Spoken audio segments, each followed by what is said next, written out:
Bismillahirrahmanirrahim. Assalamualaikum warahmatullahi wabarakatuh. Pemirsa yang dirahmati Allah, marilah kita simak ceramah dari Ustadz Dasar Latif dengan tema Janganlah kamu takut untuk bersedekah. Sebelumnya marilah kita bersolawat terlebih dahulu. Allahumma sholli ala sayyidina Muhammad wa ala ali sayyidina Muhammad. Selamat menyaksikan. Allahumma sholli ala sayyidina Muhammad wa ala alihi wa sahbihi ajma'in. Amma ba'd.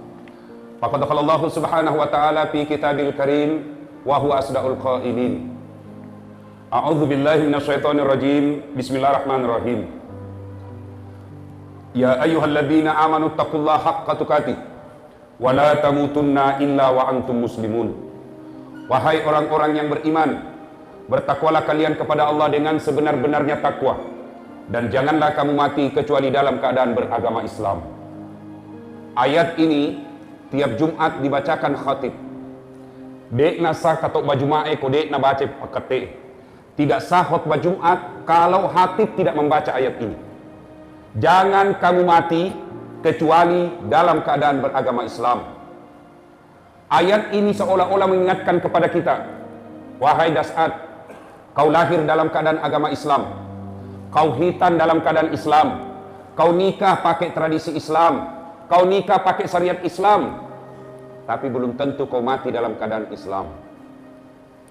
Allah ingin ingatkan kepada kita, hati-hati kalian orang Islam, kamu mengaku Islam tapi belum tentu matimu Islam. Insya Allah kita tidak akan mati dalam keadaan berzina. Insya Allah kita tidak akan mati dalam keadaan berjudi. Lagi sabung ayam tiba-tiba ada penggerebekan, ditembak sama polisi, kakinya ditembak, kepalanya kena. Insya Allah kita tidak akan mati dalam keadaan mencuri. Tapi yang bisa membuat kita mati dalam keadaan kafir, habis memakan makanan haram. Contoh gini ya, contoh. Jual bensin botolan. Nah tulis bensin murni, padahal campur minyak tanah. Begitu ditanya, kenapa kau bilang bensin murni? Nah kau campur minyak tanah. Apa nak bilang?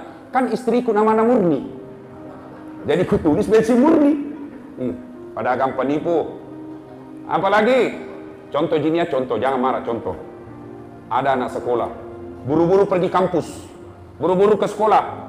Dia langgar rambu lalu lintas, dikejar sama polisi, kasih singgah sama polisi. Pur. Kau melanggar.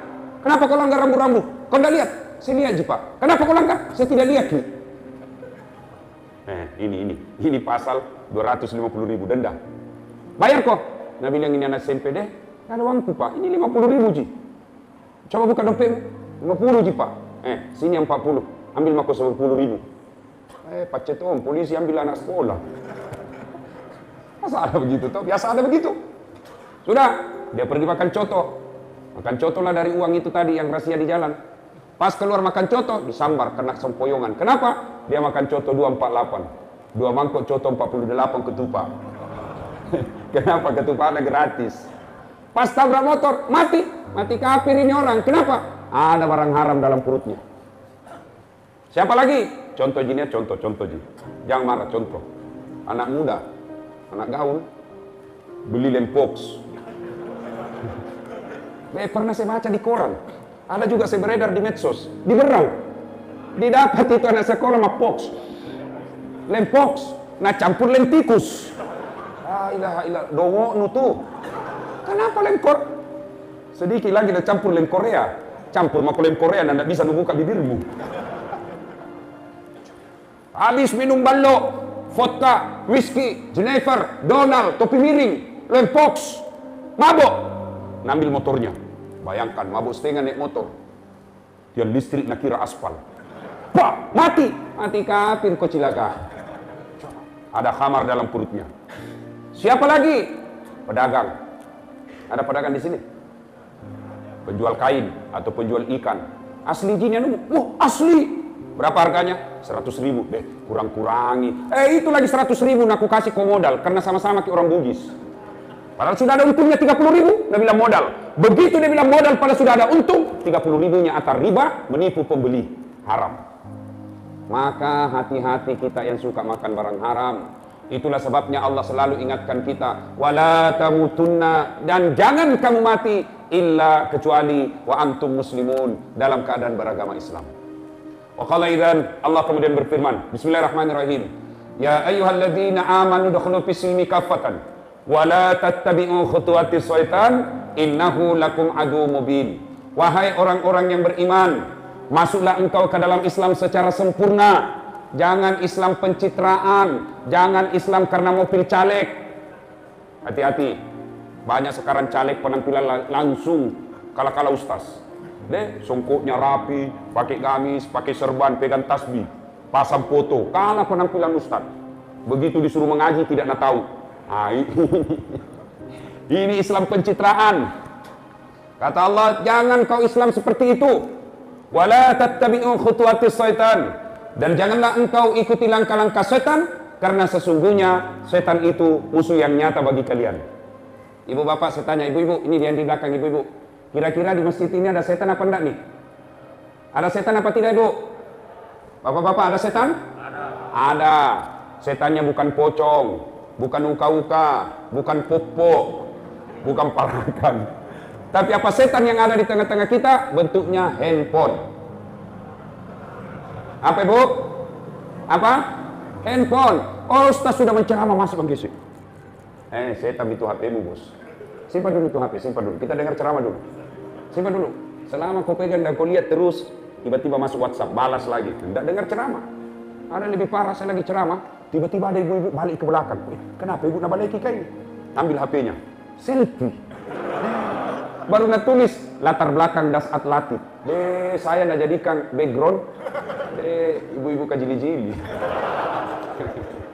Simpan dulu HP tadi, kita dengar ceramah dulu, Dik. Kita dengar ceramah dulu. Nah, ini ada Tommy yang pura-pura mesotin. Padahal matinya lihat kok HP baru. Bapak, saudara-saudara sekalian, ya. Wa qala idzan, Allah kemudian berfirman, bismillahirrahmanirrahim. Innallaha wa malaikatahu yusalluna 'alan nabi.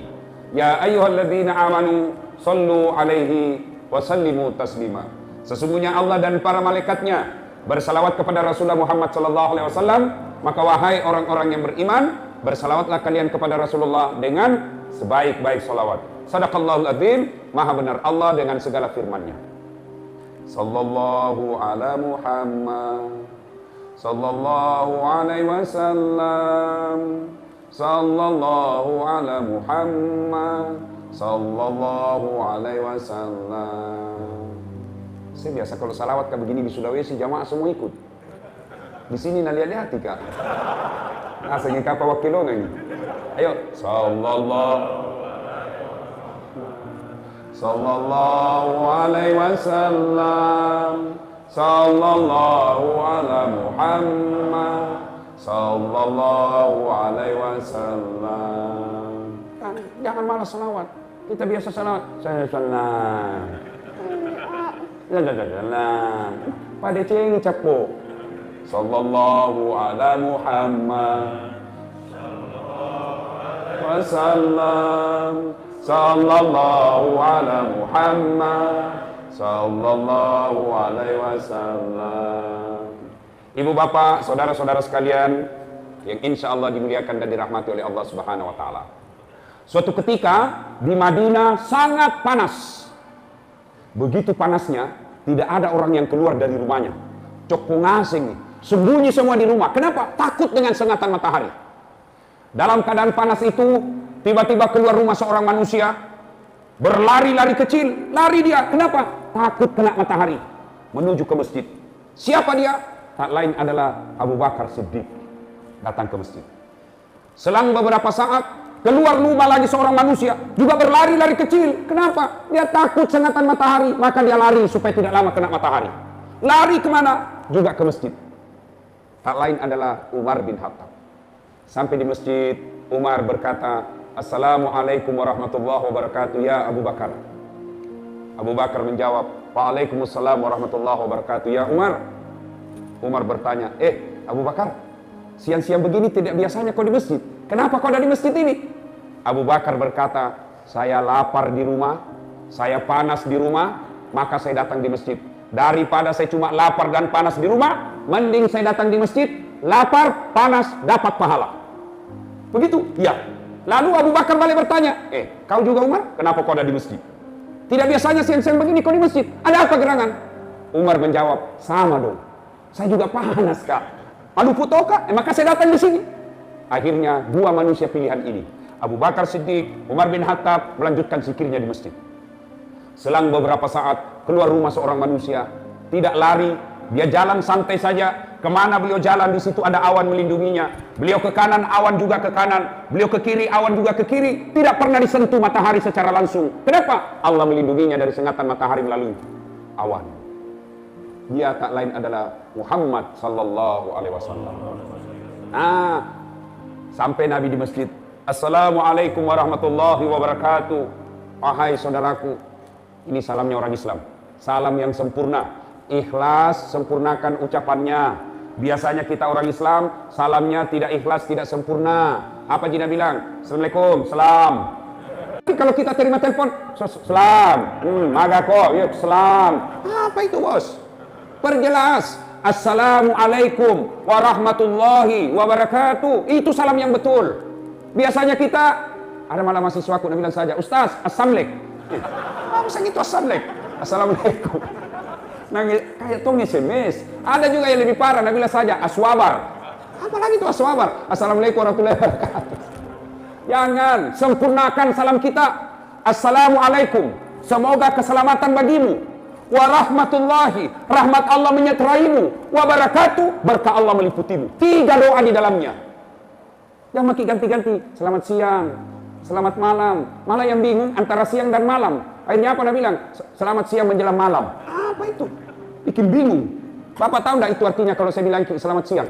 Tahu artinya? Pak, selamat siang. Tahu artinya itu? Saya doakan ki selamat siang ini, soal malam tak berarti beca urusanmu. Itu namanya selamat siang. Enggak usah. Maka Bapak Ibu saudara-saudara sekalian, soal salam. Suatu ketika Nabi lagi duduk-duduk, ada sahabat yang datang mengucapkan Assalamualaikum. Nabi menjawabnya, Waalaikumsalam warahmatullah. Nabi lalu berkata, pahalanya 10. Karena dia bilang saja Assalamualaikum. Datang lagi sahabat, lebih panjang. Assalamualaikum warahmatullah. Nabi menjawab, pahalanya 20. Datang yang ketiga, Assalamualaikum warahmatullahi wabarakatuh. Nabi menjelaskan, pahalanya 30. Artinya apa? Kalau Bapak tidak bisa memperbanyak amal dengan ibadah-ibadah sunnah, maka perbanyak amal dengan menyempurnakan salam. Assalamualaikum warahmatullahi wabarakatuh. Sudah. Nabi tanya ini 3 orang. 2 orang. Umar, Abu Bakar, kenapa kau ada di masjid siang-siang begini? Umar menjawab, manuku ki Nabi, lapar kami ini, makanya kami datang di sini. Umar lalu bertanya, Anda kenapa juga ada di sini? Dia bilang, singkamale, Mbak Ji. Sama Ji. Banyak orang Bugis di sini? Banyak. Luar biasa ini orang Bugis. Kemana-mana saya ketemu. Kemarin saya di Bontang, banyak juga orang Bugis. Samarinda seberang, banyak orang Bugis. Saya pergi biduk-biduk, bahasa Bugis di sana. Saya pergi Malaysia, Sabah, Sarawak, banyak juga orang Bugis. Begitu saya masuk penjara, banyak juga orang Bugis.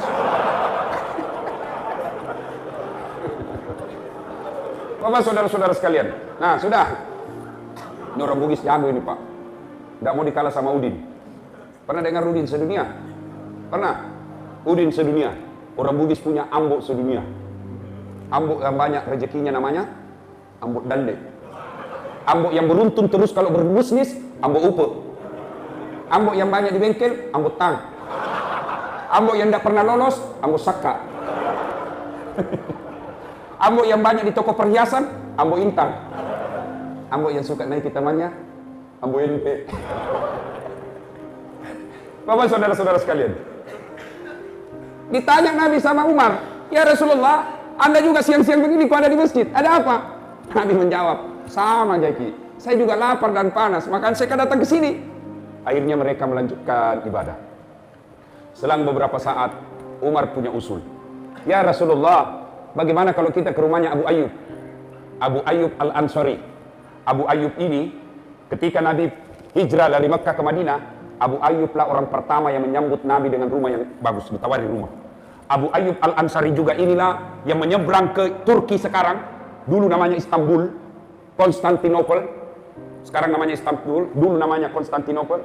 Inilah Abu Ayyub Al-Ansari jalan ke sana untuk tinggal dan menaklukkan Konstantinopel pada saat itu, tapi tidak sempat ditaklukkan pada saat itu. Abu Ayyub, baru-baru saya dari Turki dan saya sempat sholat di masjid itu yang ada di dalam Abu Ayyub Al-Ansari. Nah, Bapak saudara-saudara sekalian, Abu Ayyub ini hebatnya, dia di Madinah, kaya, malabo, kaya, dermawan, kaya, suka bantu orang. Tidak seperti kita sekarang, kaya, pelit, kaya, seke, kaya, kikirgalan, kaya, seke. Ada di sini kaya seke? Ada? Ada? Ada nggak orang kaya pelit di sini? Ada? Tidak ada? Kita buktikan nanti kalau diedarkan celengan. Jangan memang kau tinggalkan masjid. Yang tinggalkan masjid saya doakan kanda lagi. Dan yang kau tinggalkan kita buktikan nanti. Siapa yang tidak isi celengan berarti seke. Keluar memang wambu. Asal dia memang nih. Bapak saudara-saudara sekalian. Nah, Abu Ayyub ini hebatnya kaya dermawan. Maka Nabi, Abu Bakar, Umar datang ke rumah Abu Ayyub. Assalamualaikum warahmatullahi wabarakatuh. Tidak ada jawaban. Ulang lagi. Assalamualaikum warahmatullahi wabarakatuh. Tiba-tiba salam dijawab oleh perempuan. Waalaikumsalam warahmatullahi wabarakatuh. Sini Ki, masuk Ki. Ya Rasulullah. Gembira ini ibu-ibu. Istrinya rupanya Abu Ayyub.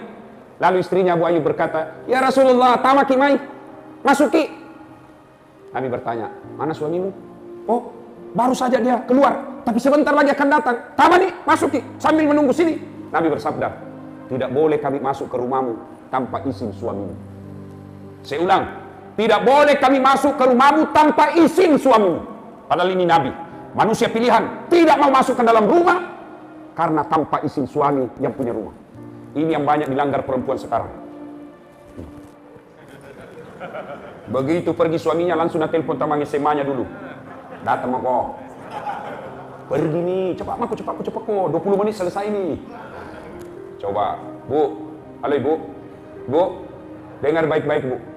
Tidak boleh atau haram memasukkan laki-laki lain di rumah Ibu tanpa izin oleh suami. Bagaimana kalau sepupu satu kalinya Ustaz? Tidak boleh. Sepupu dua kali? Tidak boleh. Sepupu lain kali? Nabi tidak boleh lagi. Sekarang ini banyak melanggar ini perempuan. Sudah hilang ketaatannya kepada suami. Ini khusus ini sebab ini Ibu. Halo Ibu-ibu. Ibu, yang paling banyak sebab ibu-ibu nanti masuk neraka gara-gara tidak taat sama suami. Coba ke istri sekarang. Makutu. Paballo. Ada semua itu jenis sedo di dalamnya. Nah kira barangkali tembok itu buka nah. Kuning, biru, abu-abu, coklat. Kira sudah tahu perhatian istri. Coba. Suaminya disiksa. Baik kalau berdandan baru rajin. Ini rajin berdandan malas. Istri seperti ini susah masuk surga Ibu. Bu dengar. Yang namanya istri jangankan keluar rumah tanpa izin suami. Puasa Senin Kamis saja. Puasa Senin Kamis tanpa izin suami haram. Dengar. Puasa sunnah tanpa izin suami haram. Misal, pengantin baru, suaminya cuti Senin, langsung istrinya puasa hari Senin. Jangan puasa kalau suami tak cuti baru pengantin baru. Jangan kau ketawa anak muda, ini urusan orang tua. Mengerti jaki maksudnya toh? Boleh itu is. Bahkan, ibu bapak saudara-saudara sekalian, kalau ibu tetap misalnya suami tak, Bu, pulang ke ini, kenapa? Naik spanding. Dia bilang puasa kah Pak? Ketika dia lanjutkan puasanya, bukan dia dapat pahala, tapi laknat Allah bagi perempuan ini. Makanya Bu, tidak boleh itu kita tidak taat. Bagaimana kalau suamiku pagotor Ustaz? Suamiku peselingkuh, suamiku tidak sholat, suamiku tukang judi. Urusannya dia dengan Allah. Ibu tidak punya dosa. Itu enaknya jadi perempuan. Itu enaknya jadi perempuan. Perempuan itu tidak bertanggung jawab dosanya kepada suami. Beda kami suami. Meskipun suaminya ustadz, suaminya penghafal Quran, tapi istrinya tidak pakai jilbab, istrinya tukang gosip, istrinya suka bertengkar sama tetangga. Sebelum istrinya masuk neraka, suaminya dulu di depannya. Hati-hati Pak. Satu saja susah diurus. Apalagi mau poligami. Banyaknya orang sekarang tidak mampu, dia mampu, tidak mau berkurban, padahal dia mampu. Sebaliknya, dia tidak mampu, mau poligami. Ini ketawa lagi, ini bapak-bapak kalau poligami dan senyum berani Ki. Coba nih, ibu-ibu. Mari nih ibu-ibu kalau kita cerita poligami. Terus sama Pak Guru salah si Ustaz ya. Kalau Pak Guru salah, dijelaskan saja. Bapak-bapak jangan coba-coba kalau tidak bisa ngurus. Satu saja itu tanggung jawabnya di akhirat luar biasa. Apalagi kalau mau keempat. Yang ketawa. Nah ibu bapak saudara-saudara sekalian yang saya hormati ya. Kembali tadi. Ketaatan kepada suami. Ibu-ibu zaman sekarang, saya heran kalau masih ada yang malas. Bandingkan ibu-ibu zaman dulu. Itu ibu-ibu zaman dulu kasihan luar biasa. Masaknya pakai kayu. Sekarang kita tinggal pakai gas. Lampunya semperong. Ini anak-anak milenial tidak tahu ini. Itu yang lampu dikasih masuk baru ada kaca-kacanya. Dipakai belajar. Pas selesai belajar ada semua itu ada asap di sini dulu Pak. Ini apa semua dulu itu? Dulu. Nah, bapak saudara-saudara sekalian. Nah, akhirnya istri Abu Ayyub ini berkata, "Tajanilah keku cinampak minang kasih." Beberapa saat kemudian datang betul Abu Ayyub. Assalamualaikum warahmatullahi wabarakatuh Abu Ayyub. Oh, gembira Abu Ayyub. Alhamdulillah, barakah, didatangi ulama, didatangi Nabi, didatangi sahabat Nabi. Ini luar biasa berkah bagi kami. Begini orang Islam. Didatangi ulama, didatangi alim, didatangi orang baik agamanya senang. Biasanya kita kalau datang imam dari mata, senang apa tidak? Kalau datang pengurus masjid ke rumah, senang apa tidak? Bengkok mukanya, apalagi kalau bawa mimap. Sumbangnya sih. Itu Rasulullah. Abu Ayyub didatangi oleh Nabi, gembira betul. Ini orang Islam, senang memuliakan ulama. Kita biasa kalau ulama, kita tidak muliakan. Kita lebih hormat sama artis daripada ulama. Kalau artis dia hormati, kalau bupati dia hormati, dia cium tangannya itu bupati, padahal baru 10 menit yang lalu tanda tangan korupsi. Kita cium lagi tangannya, batena na hormati bupati, Pak Camae. Tapi kalau ulama dia tidak hormati, padahal tidak ada mengatakan bupati pewaris para nabi. Tidak ada itu. Ulama, al-ulama'u warisatul anbiya. Ulama adalah pewaris para nabi. Termasuk itu imam-imam masjid. Kalau artis kita undang, Masya Allah. Kasih pesawat, bisnis kelas. Dijemput pakai mobil poreder, ada tentara polisi mengawal. Kasih hotel bintang 5, pulang ceramah kasih 100 juta. Sampai di Jakarta dia pakai berzina. Sekalinya Pak Imam kita butuhkan, nah kiringan di ojek. Jemput Imam. Imam kasihan naik di ojek. Tidak ada lagi stang kaki naik ojek. Tak gantung-gantung di kakinya di belakang. Hujan lagi, satu mantel diduai. Beginilah kita. Sampai midek cek depis tas, cek depis. Sampai lagi di rumah tidak ada kipas. Kepanasan lagi busa-busa kalepa Bapak Rasanji. Sallallahu alaihi Muhammad. Oh, busa-busa kalepa. Begitu selesai, mau pulang, ma ilaha illallah. Apa? Nak kasih uang 25.000. Bonyok-bonyok. 25.000 1 jam Bapak Rasanji. Nah lihat suaminya, kenapa nak 25.000 juga kasih itu Pak Imam? Apa nak bilang istrinya? Tambahin jalan kota di situ 5. Bagaimana nak mau belajar agama kalau nak lihat begitu? Dia mau ke sekolah Ustaz. Lihat ke itu jalan kota jina bawa pulang. Ketawa serius orang ini bos. Yang lebih parah lagi itu kadang-kala itu sampai kita ceramah apa di dalam dompet susunan acara. Panitia salah memberi amplop. Bapak saudara-saudara sekalian, ya sudah. Abu Ayyub begitu senang sekali. Kata Umar, Abu Ayyub, kami lapar ini di rumah. Makanya kami datang ke rumahmu. Kamu kan orang kaya. Maka kami datang di sini. Mudah-mudahan ada yang bisa dimakan. Abu Ayyub senang, dia bilang, tenang maki pala ya Rasul, sudah diolok, tunggu mi. Abu Ayyub kemudian ke kebunnya, kebun kurma. Dia potong itu kebun kurma Pak, nah bawa sama pohonnya. Bawa sama pohonnya. Ditegur sama Nabi, Abu Ayyub, nah buahnya juga dimakan, kenapa kau bawa satu pohon? Dia bilang, saya bawakan ke satu pohon supaya kita pilih mana yang kita suka. Ini ada semua, ada yang muda, ada yang masa, ada yang mengkal. Tapi lebawan nih, kayak kata puji. Subhanallah. Tidak cukup sampai di situ. Abu Ayyub mengambil kambingnya yang paling bagus, lalu dia potong kambing yang paling bagus. Jadi kalau mau bersedekah yang paling bagus kita kasih orang Pak. Biasanya kalau ibu-ibu yang jelek, kopi basuh nak kiringan Ustaz. Nah, ada kue itu di kulkas, daripada basi bawakan itu ke imam. Oh basi baru dia ke imam kasih. Sekali-kali bikinkan kue kasih untuk imam. Pukate, Puk Bilala, Pak Ustadz, guru ngaji, hatib, bawakan kue yang paling baik. Itu yang membuka rezeki kita. Nah sudah, tidak cukup sampai situ dia sembelih kambingnya Abu Ayyub. Sebagian dagingnya disate, dibakar. Sebagian dagingnya lagi dikarik. Lalu beliau makan itu daging, dikasihnya pula roti, dikasihnya pula kurma. Nabi makan. Ketika Nabi makan, Tiba-tiba Nabi bersabda, Abu Ayyub, tolong kasih Kak dulu piring. Untuk apa? Bawakan kasihan anakku Fatimah. Sudah lama kasihan tidak makan enak itu anakku. Bawakan sebagian ke rumah. Masya Allah. Ini suami yang baik. Makan enak di luar, tidak lupa anak dan istri. Bisa begitu Pak? Biasanya kita pura-pura lapar kalau sampai di rumah. Suruh makan sama istrinya. Oh, kenyang jak sedikit ini sayang. Kenapa? Nah traktir Kak tadi temanku makan. Padahal dia traktir temannya. Makan suami yang baik, makan enak, dia tetap ingat anak istrinya di rumah. Itu Abu Ayyub, Rasulullah. Sudah, Nabi makan. Begitu Nabi makan, diambil daging, diambil roti, diambil kurma, lalu diangkat. Ya kira-kira seperti ini. Nabi angkat seperti ini. Nabi lalu bersabda, saudara-saudara sekalian, tadi kita keluar rumah dalam keadaan lapar. Tadi kita keluar rumah dalam keadaan perut kosong. Tapi Alhamdulillah, segala puji bagi Allah, kenyang maki semua. Mana nih watata? Ada semua misinya perut tak? Kata Nabi. Nabi mengulangi sampai berkali-kali. Tapi ingat, tidak setetes pun, tidak sesuap pun, tidak sekunyah pun yang langsung di leher tak. Yang lewat di leher ini bebas dari tanggung jawab kita di akhirat kelak. Semua yang masuk ini nanti dimintai tanggung jawabnya di hadapan Allah Subhanahu wa taala. Kejadian inilah kemudian turun firman Allah. Bismillahirrahmanirrahim. Al-yawma nahtimu ala afwahihim wa tukallimuna aydihim wa tashhadu arjuluhum bima kanu yaksibun. Sadaqallahul adzim.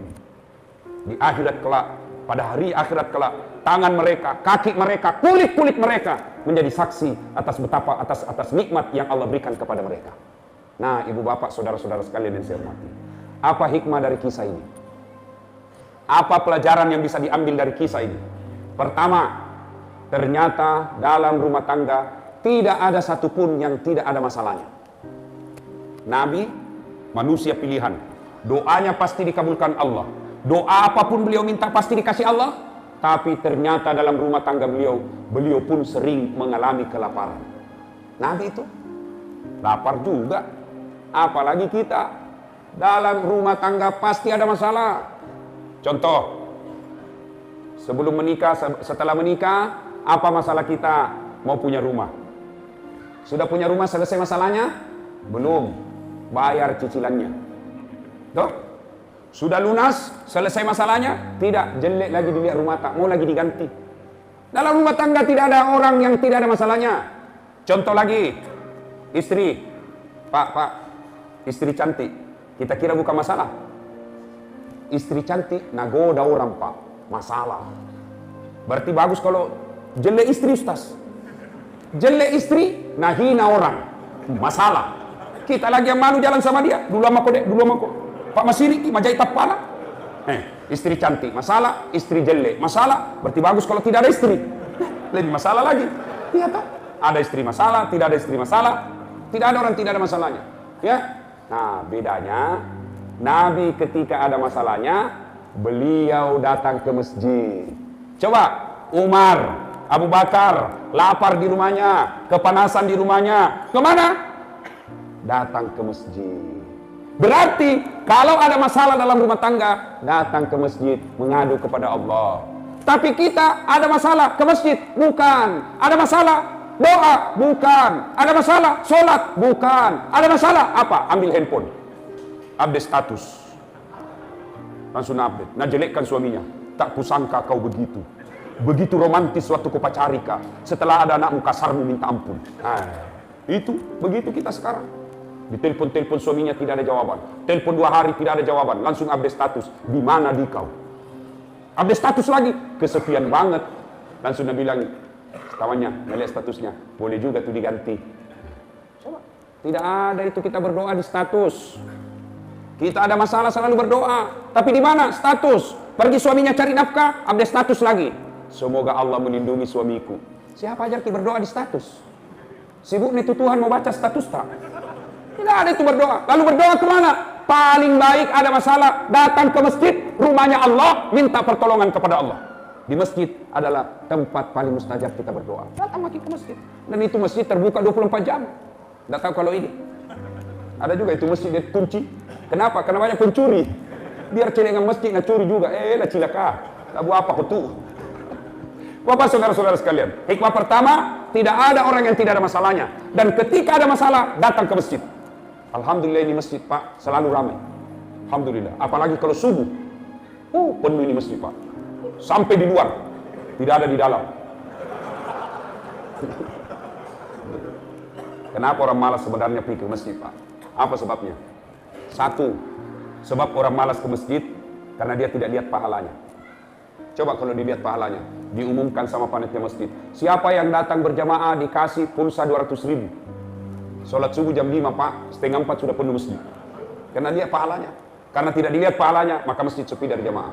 Yang kedua, apa juga yang kadang-kala membuat orang malas ke masjid? Kalau masjid itu terlalu mendoktrin satu paham sehingga paham orang lain dia salahkan. Ada juga itu masjid begitu. Ini kaligrafi bid'ah. Ada itu Ustaz, bid'ah tidak boleh. Maulid bid'ah. Isra Mi'raj bid'ah. Masuk neraka. Masa orang gara-gara maulid masuk neraka, Bos? Nenekmu punya neraka. Luas itu surga kau tidak mau kasih masuki. Sekarang banyak ini yang mulai begitu. Belajar agama baru 3 bulan belajar agama. Itu pun di YouTube. Baru 3 menit habis kuotanya. Tidak lengkap dia belajar. Lalu gara-gara itu belajarlah dia bahwa bid'ah, doa bersama selesai sholat, bid'ah, tidak ada pada zaman Nabi. Jabat tangan selesai sholat, sesat. Masa gara-gara jabat tangan kita sesat? Ceramahnya juga ceramah bikin takut-takut. Apa judul ceramahnya? Kesalahan-kesalahan orang yang berjamaah. Orang ini suruh datang berjamaah, nak kasih salah-salah tosi dia. Kesalahan-kesalahan orang yang sholat. Kenapa orang sholat kau kasih salah-salah? Mestinya judul ceramahmu, kesalahan orang yang tidak sholat. Kesalahan-kesalahan orang yang kurban. Kenapa orang kurban kau kasih salah? Kenapa itu begitu? Sholat seolah-olah dia saja punya masjid. Betul? Akhirnya orang malas datang ke masjid. Khutbahnya hanya bikin salah saja. Neraka terus, kamu dibanting, dilipat, ditusuk perutmu, masuk ke lehermu, digunting di dalam. Dia bilang anak muda, jangan kau ke masjid, dia bikin takut-takut. Bagaimana orang mau ke masjid? Yang azan orang tua sudah pensiun. Ayolah cana. Dia bilang anak muda, iya sih, roh, iya sih. Apalagi imam yang selalu imamnya panjang bacaannya. Ada juga itu imam begitu. Kalau dia jadi imam, dia lampik na bacana. Dia bilang anak muda, tidak mau ke masjid Ustaz. Kenapa? Itu imam salat subuh surah Yasin dah bagi 2. Malampir ada sekali. Nah, ada masalah datang ke masjid. Berdoa ke dalam masjid, minta kepada Allah. Rasulullah ada masalah, beliau datang ke masjid. Berikutnya, hikmah yang kedua dari kisah ini. Ternyata Bapak Ibu Saudara-saudara sekalian, salah satu yang sering membuat kita berjaya, hebat, kuat adalah persaudaraan. Coba lihat tadi, Abu Bakar, Umar, Rasulullah Muhammad SAW lapar, solusinya apa? Beliau bisa kenyang, tidak dengan membeli roti, tidak dengan beli kurma, tapi apa? Persaudaraan. Maka orang kaya punya saudara kepada orang miskin. Orang miskin punya saudara orang kaya, saling mengasihi. Rasulullah tadi lapar, Abu Bakar, Umar lapar, dibantu oleh orang kaya dengan persaudaraan sesama muslim, yaitu Abu Ayyub Al-Ansari. Nah, kita juga banyak orang kaya di Berau, banyak juga orang miskin. Maka orang kaya bersaudara kepada orang miskin bersaudara kepada orang kaya. Orang Islam Indonesia bersaudara kepada orang Islam yang ada di Palestina. Orang Islam yang ada di Berau bersaudara dengan orang Islam yang ada di Al-Quds. Gimana caranya? Tolong mereka. Bagaimana cara menolongnya? Hikmah ketiga dari kisah tadi yang kita dengarkan adalah bersedekah. Sedekah. Alhamdulillah, saya lihat ini muka tahu, semua muka rajin bersedekah. Kita buktikan saja nanti. Ya, yang kau ketawa, bos, serius orang ini. Ini ketika kita bicara sumbangan langsung pucat. Bu, halo ibu, bu, itu emas yang ada di tangan tak, gelang yang ada di lengan tak, itu belum tentu ibu punya. Mati mendadak ki, menantu yang punya. Ya kalau menantu tak baik agamanya, kalau dia juga tidak bagus agamanya, hancur kita. Pak, halo bapak-bapak, rumah tak yang mewah itu belum tentu kita nikmati sampai mati. Ya, begitu kita mati mendadak kena serangan jantung, siapa yang punya itu rumah? Siapa yang punya? Anak, iya kalau anak tak anak baik. Anak tak bagus, anak tak baik agamanya, tapi istrinya panrasu-rasu. Baru suami, baru anak tak takut sama istrinya. Coba, bersedekahlah. Tidak ada orang bangkrut gara-gara sedekah. Itu kalau orang kaya mau, Pak. Tosogi namelo Pak, kaya kita orang miskin, kalah kita orang miskin Pak. Kalau orang kaya mau. Coba, orang miskin tahajud, orang kaya juga bisa tahajud. Orang miskin tadarus, orang kaya juga bisa tadarus. Orang miskin puasa Senin Kamis, orang kaya juga bisa puasa Senin Kamis.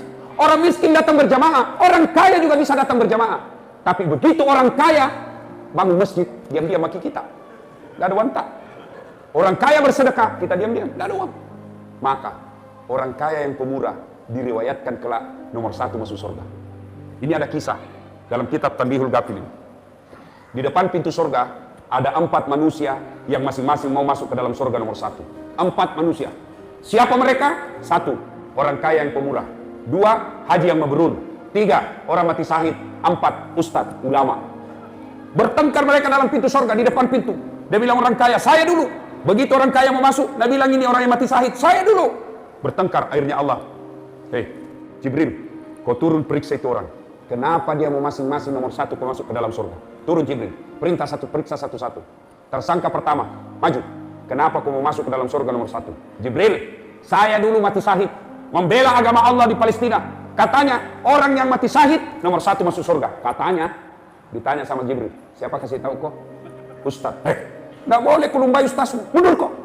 Dosa kau melumbai gurumu, mundur. Panggil orang kedua, kau kenapa mau masuk ke dalam surga nomor 1?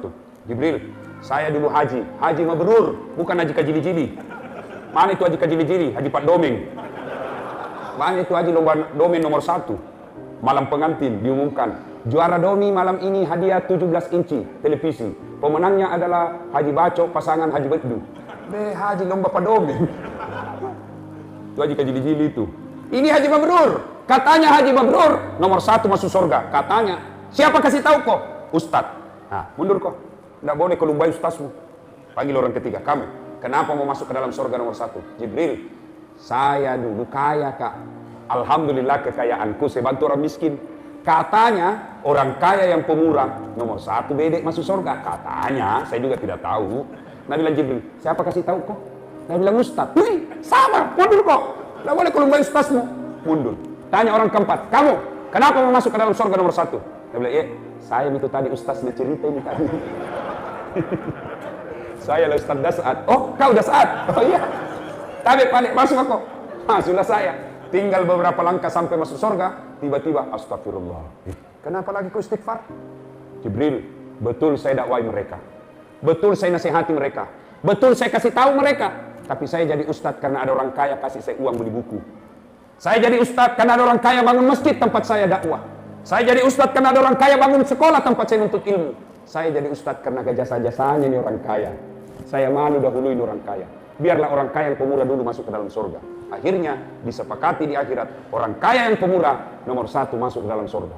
Orang kaya yang pemurah. Orang kaya yang seke, kikirgal lah paku jambatan. Nomor 1 tonja aku masuk, ke mana? Ke neraka. Pilih maki. Mana ciri-cirinya orang pelit? Orang pelit. Nah ciri-ciri sudah sitinaja, sudah sepantasnya, sudah sewajarnya berkurban, masih tidak mau. Mana buktinya orang mampu tapi dia tidak mau berkurban? Mana buktinya? Mana mereka? Siapa mereka? Bapak-bapak yang punya handphone harga 2 juta. Pulsanya tiap bulan 100.000. Lalu tidak berkurban, bapak dipertanyakan keislamannya. Handphone saja 2 juta. Kambing di sini berapa? Berapa satu kambing di sini? 3 juta. Coba. Handphone saja bapak beli 2 juta. Pulsa tiap bulan 100.000. Berarti berapa kita bapak punya? Lalu beli kambing tidak mampu. Siapa lagi mereka ini yang dikhawatirkan berperkara di akhirat nanti? Perokok. Ada perokok di sini? Ada? Tidak ada dalam masjid. Dengar kini yang perokok ya, dengar serius saya ini. Bapak lihat tayangan tadi orang-orang Palestina, ya? Bapak lihat siapa yang membunuh saudara-saudara kita. Saya malah pernah lihat itu di medsos. Anak-anak di baris usia belasan tahun, kira-kira usia 8 tahun, 9 tahun, 11 tahun, diikat di tiang-tiang seperti ini. Diikat tangannya, lalu datang tentara Israel, dia gerek semua lehernya. Itu bukan rekayasa karena ada videonya. Siapa yang lakukan? Orang Yahudi kepada orang Islam. Bapak tahu, orang Islam yang ada sekarang di Al-Quds, yang ada di situ tinggal 100.000 orang. 100.000 orang saja lagi. Semua sudah keluar, tidak tahan disiksa. Coba, tahu nggak itu Palestina? Orang Yahudi dulu datang ke Palestina, ibaratnya, kalau tinggal di Tanjung Redap ini, Tanjung Redap, ya, cocok di Tanjung Redap namanya ini kota. Nah, dia tadinya hanya tinggal di pesisir sungai, sedikit saja, kira-kira hanya 10 kilo persegi dia miliki. Lambat laun menjadi 50 kilo, menjadi 100 kilo. Akhirnya apa? Lebih banyak sekarang wilayahnya orang Yahudi daripada orang Islam. Dan apa hubungannya sama rokok? Bapak tahu yang punya rokok? Tahu siapa yang punya itu rokok sekarang, Pak? Pabrik rokok yang punya sekarang Yahudi. Dan orang Yahudi itu, Pak, setiap ada penghasilannya 20% dia kirim ke negaranya untuk membangun negaranya, beli mobil, beli senjata itu yang dipakai tembaki anak-anaknya orang Islam. Jadi bapak yang merokok, setiap kali bapak beli rokok 1 bungkus, itu bapak sumbang uang 20% untuk orang Yahudi. Berhenti merokok, Pak. Saya serius. Saya bilang, tidak jalan otakku kalau tidak merokok, kau Ustaz. Balik-balik kok. Buktinya, Ramadan jalan di otak tak. Tidak merokok kalau siang. Bagus gitu rokok sebenarnya Ustaz. Cocok. Saya sangat setuju itu rokok, Pak, tidak merusak. Tidak ada itu merusaknya itu rokok. Selama dia tidak ketemu api. Boleh nih, yang penting jangan kasih ketemu api. Tidak merusak itu rokok. Yang penting jangan kasih api. Kalau dia sudah ketemu api, maka solangi. Itu orang perokok biasa juga, saya lihat kurang kerjaan. Sandar-sandar. Itu jenis kerja 10 menit. Sekali-kali isap, kunyah. Jangan marah, Pak, ya, jangan marah ya. Yang perokok berdoa mulai malam ini, Pak. Ya Allah, sembuhkan saya jadi candu rokok, pembeli rokokku, saya sumbang ke Palestina. Itulah yang Bapak miliki. Pak, harta kita itu ada 3 yang tidak bisa diambil orang, kata Nabi. Telu bawang ya roh kita miliki. Apa? 1 yang habis kita makan. 2 yang telah kita sedekahkan di jalan agama Allah. 3 yang hancur kita pakai. Itu saja. Lain dari itu bukan kita punya. Dan percaya, Pak, tidak ada orang bangkrut gara-gara sedekah. Cari orang yang ada di Berau ini. Pernah kita dengar, Ustaz, itu yang di ujung pasar kaya sekali dulu itu. Itu yang besar rumahnya, kaya dulu itu. Tapi karena rajin sedekah bangkrut. Tidak ada toh? Yang bangkrut gara-gara apa? Selingkuh. Bukan poligami ya, selingkuh. Apa gara-gara bangkrut? Narkoba. Bangkrut gara-gara apa? Judi. Bangkrut gara-gara apa? Mabuk-mabuk. Tidak ada orang bangkrut bangun masjid. Dan percayalah, Pak, orang kalau bersedekah diganti. Saya selalu yakini itu, Pak. Coba. Percaya kita, Pak. Kenapa kita miskin selama ini? Karena suka kita minta-minta. Kenapa kita miskin selama ini? Karena malas kita sedekah. Kalau saya bantu Islam Palestina, apa nanti besok dia makan anakku? Urusan Allah. Kenapa kita miskin? Karena kita selalu berpikir, bagaimana saya besok? Bagaimana saya bulan depan? Marah Allah. Macai pun Allah Ta'ala. Magai, Bapak tidak percaya Allah Maha Kaya. Keluarkan saja. Selama kita berjihad fisabilillah, tidak mungkin biarkan Tuhan miskin. Tidak mungkin. Kenapa kita miskin? Karena selalu kita berpikir, saya miskin, saya miskin, saya miskin. Nah, kasih miskin ke Tuhan. Kenapa? Allah memang berfirman, Ana inda sanni abdibi. Saya tergantung sangkanya hambaku. Kalau dia sangka kaya, kaya kok. Kalau dia sangka miskin, miskin kok. Ibrahim alaihissalam ketika diperintah pergi dakwah, Ibrahim alaihissalam bertanya, ya Allah, siapa yang kasih makan anakku? Ini pandai anakku. Allah berfirman, saya Maha Kaya. Belah itu batu di depanmu, dibelah batu. Apa yang keluar? Ulat. Tahu ulat? Tahu ulat? Bahasa Perancisnya oli. Dalam batu. Allah sampaikan kepada Ibrahim, kau lihat itu ulat. Tidak ada tangannya, tidak ada kakinya, tidak sarjana, bisa hidup dalam batu yang sangat keras. Siapa yang jamin rezekinya? Saya Tuhanmu yang Maha Kaya. Jangan kau cemas. Coba. Ibu-ibu, saya tanya ke adik-adik. Adik-adik, saya tanya, pernah lihat cicak? Pernah lihat cicak? Apa namakan cicak? Apa? Apa namakan? Masuk akal enggak? Cicak enggak bisa terbang. Makan nyamuk yang bisa terbang. Bagaimana akalnya itu? Enggak masuk akal toh? Iya. Bagaimana caranya? Enggak masuk akal. Satu terbang, satu di dinding. Masih ingat lagu waktu kecil? Cicak-cicak di dinding, diam-diam merayap. Datang. Tidak dikatakan cicak lompat terbang. Tidak. Nabi bilang apa? Cicak-cicak di dinding, diam-diam merayap. Datang. Datang itu nyamuk yang datang, yang masuk ke mulutku. Coba. Allah yang perintah itu nyamuk masuk ke mulutnya cicak. Coba. Kenapa kita miskin, Pak? Karena kita tidak mau bersedekah. Maka malam ini kalau Bapak mau kaya, sedekati Pak. Kalau ada uang tak, jangan kasih pulang. Saya serius, jangan ketawa. Serius ini Pak, pasui Pak. Percaya ke Allah pasti ganti. Saya sering sekali lakukan itu. Contoh lagi, sebelumnya itu yang saya cerita tadi. Selesai lebaran, hari keempat selesai lebaran. Saya pergi kantor. Tiba-tiba di depan kantor ada penjual ikan. Penjual ikan ini biasanya kan pakai motor, nih sekarang pakai sepeda paling tidak. Ini jalan kaki, gerobak. Ikan yang dia jual, busuk. Saya bilang, siapa mau beli ini? Saya panggil lah, Daeng, saya kaki. Singgahlah dia. Siapa kate? Berapa harganya? Saya bilang, enggak. 100.000. Bungkus Ki. Sudah ada bungkus. Nah, aku kasih uang 100.000. Makasih mak, tiap maki, jangan maki, kasih ke ikan, bawa maki pulang kita makan sama keluarga kak. Sudah, nak cium lah itu uang, nak cium itu uang 100.000 sambil berdoa, ya Allah mudahkan rezekinya, puang, ya kasih panjang umurnya, mudahkan rezekinya, pergilah. Itu kira-kira jam 8 pagi. Jam 1 siang, saya pergi ceramah di Hotel Clarion, acaranya Pak Menteri Pertanian, Pak Amran Sulaiman. Sampai ceramah halal bihalal, tidak ada Pak Menteri. Saya WhatsApp, Pak Menteri, tidak ada Ki di sini. Saya mau ketemu ini. Sakit Kak Ustaz. Ketemu Ki di rumah nanti Ustaz. Selesai acara langsung Ki ke rumah. Baik Pak Menteri, saya siap ke sana. Selesai acara saya ke rumah beliau. Sampai di rumah beliau cerita-cerita, mau maghrib, saya bilang, "Tabe Pak Menteri, mau mie asan, saya mau pulang dulu." Saya bilang, "Pak Menteri, tunggu dulu Ustaz. Buru-buru Kak Pak Menteri, tunggu dulu 2 menit saja." Dalam hatiku, amam nih. Amam ini, amal lagi. Masuklah dia di kamar. Masuk di kamar, keluar, bawa bungkusan. Berapa yang saya kasih tadi tukang ikan? Berapa? 100.000. Begitu Pak Menteri keluar, bungkusan. Langsung nak kasih. Tabe Ustaz, ini tadi honornya yang ceramah di hotel. Sudah mi ada honornya nak kasih ke panitia. Pada dalam hatiku, cepat maki. Sudah, sampai. Begitu saya naik mobil, buka. Berapa isinya? 25 juta. 100.000 saya kasih keluar, Allah ganti 25 juta. Percaya kita, Pak. Maka keluarkan ini. Dan yang kita bantu Pak, bukan orang lain, saudara kita yang lagi menderita. Syukurnya bukan kita yang begitu. Syukurnya bukan kita yang rusuh. Bagaimana kalau kita yang rusuh? Biar banyak uang tak, kalau rusuh di negara tak susah. Alhamdulillah. Sebagai rasa syukur kita, mari kita bantu. Yang mau berkurban? Ada yang mau berkurban tahun ini? Tahun lalu saya kurban di Berau Ustaz. Tahun lalu saya kurban di Bontang. Tahun lalu saya kurban di Sulawesi. Tahun ini kita kurban. Tidak usah kurban di Berau. Kurbannya di mana? Di Palestina. Bagaimana caranya? Uang harga kurban kita itu kasih ke panitia aman Palestina. Biar mereka yang sampaikan ke Palestina. Saya baru pulang dari Turki. Seminar tentang membicarakan pembebasan Al-Quds. Salah satu cara membantu mereka.